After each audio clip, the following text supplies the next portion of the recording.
Hello everyone, কেমন আছো সবাই? আশা করি সকলে অনেক ভালো আছো। তো এই ধরনের ভাইরাল ব্যাকগ্রাউন্ডগুলো যদি আমাদের ফটোতে লাগানো যায় তাহলে বিষয়টা কেমন হয়? তো জিমিনি আই দিয়ে তো কিভাবে এই ধরনের একটা ছবি তৈরি করবে চলুন দেখিয়ে দিচ্ছি। তার আগে ভিডিও ডিসক্রিপশন বক্সে ফর্ম দেওয়া থাকবে, তো ফর্মগুলো কপি করে নেবেন। আর কিছু ব্যাকগ্রাউন্ড দেওয়া থাকবে, তো ব্যাকগ্রাউন্ডগুলো ডাউনলোড করে নেবেন। তো ভিডিওটা একটু স্কিপ করবেন না। তো আমার চ্যানেলে নতুন থাকলে চ্যানেলটি সাবস্ক্রাইব করে দেবেন। তো আমার ভিডিওতে এখন একটি লাইক দিয়ে দিন। তো চলেন ভিডিওটা শুরু করা যাক।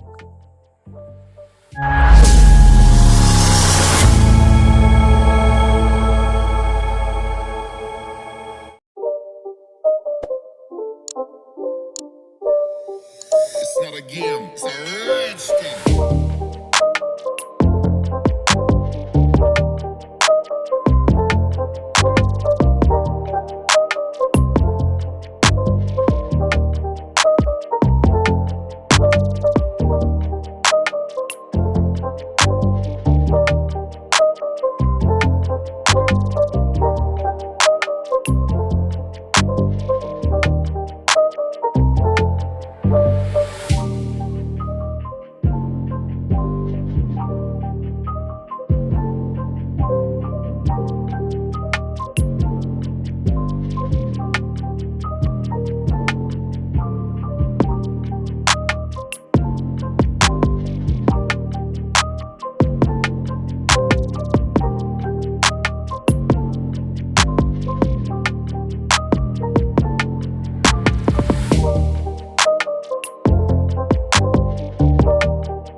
It's not a game, it's a rich thing.